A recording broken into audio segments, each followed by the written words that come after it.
Halo teman-teman, perkenalkan nama saya Siti Tabianto Manawaro dari kelas 11 IPS 2. Di sini saya akan menyampaikan resensi buku novel yang berjudul Hujan karangan Terelie. Jangan lupa saksikan ya. Jadi yang pertama, identitas. Judul novel Hujan, penulis Terelie, penerbit PT Gramedia, Pustaka Umum. Tahun terbit Januari 2016. Jumlah halaman 320 halaman. Desain cover Oscar Kreatif. Ukuran novelnya 13,5 cm x 20 cm. Berat bukunya 500 gram. Lalu sinopsis. Novel ini menceritakan masa depan pada tahun 2042 sampai 2050 tentang kehidupan gadis bernama Lail. Cerita ini dimulai dari pertemuan Lail dan Elijah di sebuah ruangan terapi saraf untuk menghapus ingatannya tentang hujan. Lail adalah gadis yang berusia 13 tahun yang ditinggal mati oleh kedua orang tuanya setelah terjadi bencana besar yang menghancurkan kotanya. Dia berhasil selamat berkat pertolongan seorang laki-laki yang bernama Esok. Esok adalah bocah berusia 15 tahun yang menyelamatkannya dari reruntuhan tangga kereta api bawah tanah.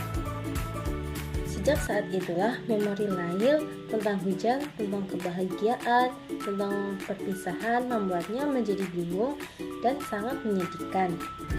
Hingga akhirnya Lail memutuskan untuk menghapus ingatannya tentang hujan.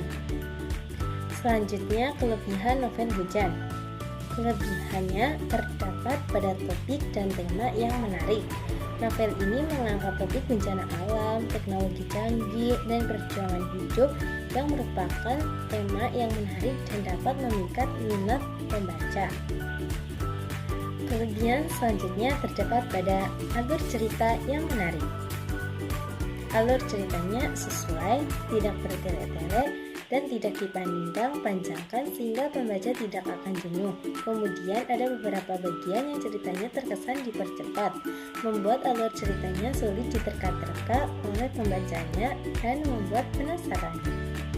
Kelebihan yang selanjutnya yaitu terdapat pada imajinasi dan teknologi canggih. Novel ini membuat teknologi canggih yang terasa nyata dan membangkitkan imajinasi pembaca. Berbagai teknologi futuristik seperti anting-anting pemandu online dan kendaraan tanpa sopir memberikan nuansa menarik dalam cerita. Kelebihan yang selanjutnya terdapat pada daya tarik visual. Novel ini membuat gambaran yang jelas dan mendetail mengenai teknologi, tempat, dan karakter sehingga pembaca dapat memvisualisasikan dengan baik dalam imajinasinya.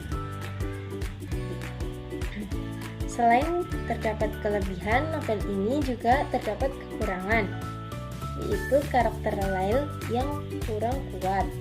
Karakter Lail digambarkan sebagai sosok yang lemah, mudah menangis, dan kurang inisiatif. Ketergantungan Lail pada sosok Maryam membuat karakteristiknya terlihat kurang berdaya. Kekurangan yang selanjutnya terdapat pada penulisan dan kalimat. Terdapat beberapa kesalahan penulisan dan kalimat yang dapat membingungkan pembaca seperti kesalahan dalam penugasan karakter ke sektor yang berbeda. Jadi kesimpulan yang dapat kita ambil dari novel ini adalah novel ini menceritakan seorang gadis yang kehilangan orang tuanya karena bencana alam, lalu ia ditolong oleh seorang laki-laki yang bernama Esok. Saat dirinya hampir terjatuh, mereka semakin erat hubungannya. Namun, Esok harus berpisah dengan Lail karena ia dianggap anak oleh wali kota dan bersedia menyekolahkan setinggi-tingginya. Kecerdasan Esok membawanya mengikuti proyek rahasia. Akibat bencana alam itu, dunia mengalami perubahan iklim yang drastis. Masalah-masalah baru muncul yang membuat semakin meregangkan hubungan Lail dan Esok. Jadi, novel ini juga mengandung pesan moral. Dalam novel ini ada juga terdapat pesan-pesan yang dapat kita ambil pelajarannya seperti mengajarkan pada kita bahwa semua kenangan itu indah. Kenangan yang baik ataupun kenangan yang buruk semuanya memberikan warna dalam hidup kita. Untuk melupakan kenangan buruk, kita harus merangkul kenangan itu dan menerimanya. Namun novel ini sangat layak dibaca oleh semua kalangan. Novel ini mengajarkan kita bagaimana harus berjuang, bersikap, menghargai persahabatan, menghargai cinta, dan yang paling penting tentang bagaimana manusia seharusnya memiliki keikhlasan. Yang terakhir, saran. Sebaiknya pada novel ini dicantumkan daftar isi yang mempermudah dalam pembacaan novel.